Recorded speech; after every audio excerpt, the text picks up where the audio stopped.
Bom, então vamos lá em frente, falando de forças distribuídas, centroide e baricentro. Aqui é equivalente ao capítulo 5, né, do Beer-Johnson. Na verdade, primeiro nós vamos falar dos baricentros e depois do centroide. Então, o baricentro, né, tem um corpo rígido. Na realidade, o peso, né, desse corpo, ele vem dos vários pedacinhos do corpo. Lá, cada pedacinho do corpo tem a sua contribuição ΔP para o peso total, certo? Bom, o baricentro. O que é o baricentro? É justamente o ponto no qual você pode colocar a força P representando toda a força distribuída do corpo em um único ponto chamado de baricentro. Ok? E vai ser útil para a gente, por exemplo, na hora de fazer diagrama de corpo livre. O centroide, que vai ficar para a próxima aula, só rapidamente, não tem significado físico, é um conceito geométrico, e ele vai nos ajudar a calcular, através dos teoremas de Papert-Godin 1 e 2, né, superfície de revolução, teorema 1, e volume de revolução, girando uma área em torno de um eixo, você termina com um volume, aqui nesse caso uma esfera, e o volume da esfera pode ser calculado através do segundo teorema de Papert-Godin.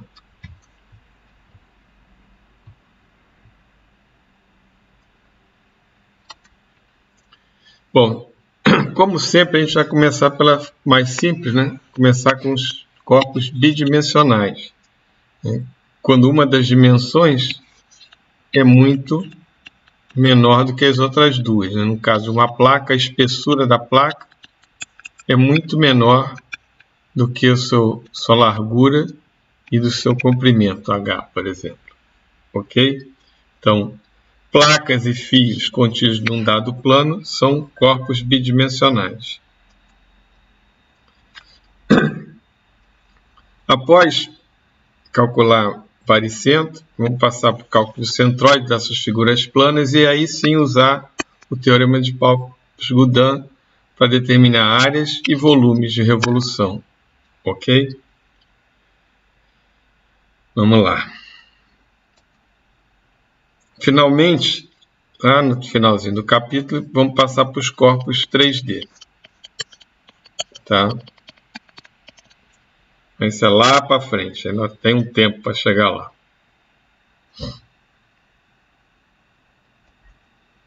Então, começando aqui com o caso 2D, baricentros e centroides, superfícies e curvas num dado plano, certo? Vamos hoje apenas falar do baricentro.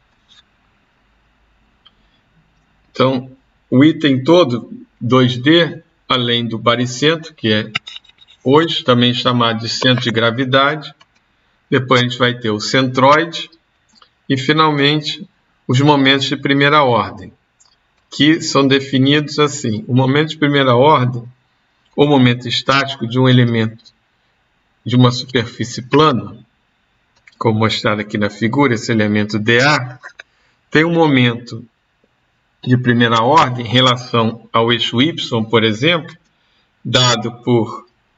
Eu comecei mal, né? Vamos para o eixo x, então. Por y, que é a ordenada em relação ao eixo dA. E agora sim, em relação ao eixo y, esse elementinho de área dA tem como momento de primeira ordem x, que é a ordenada em relação ao eixo y, dA, que é o elementozinho de área. Logicamente, se você quiser de toda a figura, você vai fazer um somatório que no limite, como a gente vai ver, vai se tornar uma integral. Ok?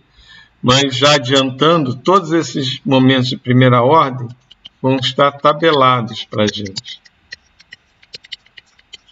Tá? Então ninguém precisa se assustar com essa cobrinha aqui, certo? A cobrinha não vai morder ninguém. Então vamos lá para o centro de gravidade, que é o objetivo dessa aula de hoje. Como exemplo, né, lá no TFM, né, o que o camarada procura fazer? Alinhar o centro de gravidade dele, dado aqui pela bolinha vermelha, né? Aqui é a linha de ação da força-peso, então o peso está alinhado aqui, ó, e a reação embaixo mantém o equilíbrio, certo? Se você tivesse com o centro de gravidade deslocado dessa posição, provavelmente ia cair. O professor Rogério já ia tirar ponto lá de vocês. Mesma coisa aqui, nota que a linha de ação do peso, né, colocada aqui no centro de gravidade, está bem ao longo aqui da cabeça do camarada, né? Com isso ele está bem equilibrado. Se ele tivesse tortinho assim, né, ia dar um momento aqui, puf, menos 0,5. Ok? Então lembre-se lá no TFM das aulas de MEC. O conceito de centro de gravidade. Então vamos lá. Imagina uma placa dividida em pequenos elementos de área ΔA, e cada um deles tem um peso, que é o ΔP. Então temos aqui uma placa, nota que ela é bidimensional, porque a espessura é muito menor do que as outras dimensões. Está aqui os nossos elementos de área, a forcinha ΔP daquele elemento, força-peso. Só que são vários elementos, né? Então, na verdade, eu tenho ΔP1 mais ΔP2 até o ΔPn. Essas forças estão, na realidade, direcionadas para o centro da Terra. Porém, né, para todos os efeitos práticos, a gente pode imaginar que elas são paralelas entre si. Certo? O raio de curvatura é muito grande, aquele negócio todo, né? Então, vamos imaginar que as forças são paralelas entre si. Cada uma dessas forcinhas pesa aqui do corpo. Com base no capítulo 3, o que a gente pode dizer do sistema equivalente de força, né? A um sistema equivalente de forças a um original cujas forças são todas paralelas. Elas podem ser reduzidas a uma única força. E essa força, na realidade, é o somatório, né? E igual a 1 até n dos ΔPi, certo? Isso aqui vai me dar o peso total do corpo. Tá certo? Tranquilo? Tá indo muito rápido? Fala aí que eu diminuo a velocidade. Levanta a mão aí, tá? Vamos lá. Ou então, talvez seja mais simples ver isso aqui várias vezes, né? Porque eu não estou conseguindo enxergar ninguém nesse momento. Vamos em frente. Agora surge a pergunta que não quer calar. Onde colocar essa única força que vai representar todos aqueles ΔPzinhos distribuídos ao longo do corpo? Aonde será? Exatamente no centro de gravidade. Então, nós vamos ter, né, várias forcinhas ΔP, ΔP1 até o ΔPm, né, nas áreas A1, A2, A3 até a área N, ΔN. Esse sistema original de forças paralelas vai ser substituído por um sistema de uma única força. E essa força vai ser aplicada justamente no baricentro ou centro de gravidade. X barra e Y barra são as coordenadas desse ponto em relação à origem do sistema. Como calcular? Nós precisamos que a força P colocada no centro de gravidade produza sobre o corpo o mesmo efeito que as diversas forças ΔP produzem, correto? Por isso os sistemas são equivalentes. Então vamos lá. Formalizando isso aí, o que a gente tem? Somatório de FZ. Z é aqui na vertical. Então, ΔP1 mais ΔP2 mais ΔP... Somando isso tudo, você tem um peso, né? E além do mais, o momento em relação aos eixos X e Y, que justamente é o plano da placa, né? O plano da placa, a placa está no plano XY, certo? Então, o momento em relação a X, olhando para o sistema original, quanto é que é? Y1 ΔP1 mais Y2 ΔP2 mais Y até YN ΔPN. Isso tem que ser igual a Y barra P, né, que é justamente a representação da única força que substitui o sistema original. A mesma coisa em Y, só que agora, em vez de X, de Y, aqui você tem X, né, porque a distância é Y, X1, ΔP1, X2, ΔP2 e assim por diante. Isso tem que ser igual à ordenada X barra multiplicada pelo peso, correto? No limite, o que você tem? O peso é a integral dos dPs, né? O x barra multiplicado pelo peso é a integral x dp.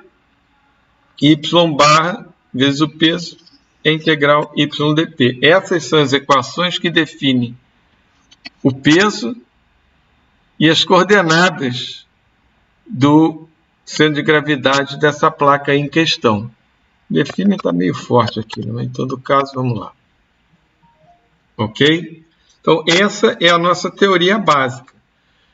Simplesmente usando os conceitos do capítulo 3, a gente consegue chegar nas equações para o x barra e y barra. Baseado o quê? Na equivalência entre o sistema original das forças distribuídas e o sistema equivalente como única força aplicada no centro de gravidade ou baricentro. Então, recapitulando a aula de hoje, né? Baricentro, né? É onde a gente coloca a força-peso. Isso vai ser útil quando? Nos DCLs da vida aí, correto? Como é que você acha as coordenadas do baricentro? X barra, Y barra. Basicamente, através de uma equivalência do sistema de forças original, que essas forças são forças distribuídas,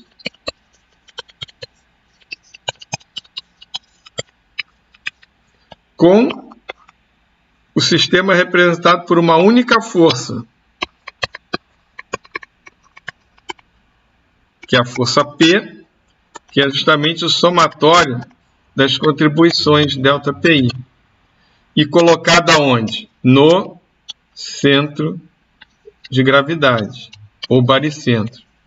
Porque nesse ponto, exatamente, ao se colocar a força-peso ali, você mantém a equivalência do sistema. Quer dizer, a força P atuando no baricentro, ela produz exatamente o mesmo efeito que as forças distribuídas ao longo do corpo. E essa é a nossa ideia. Ok? Então, para a próxima aula, vamos falar do centroide e do momento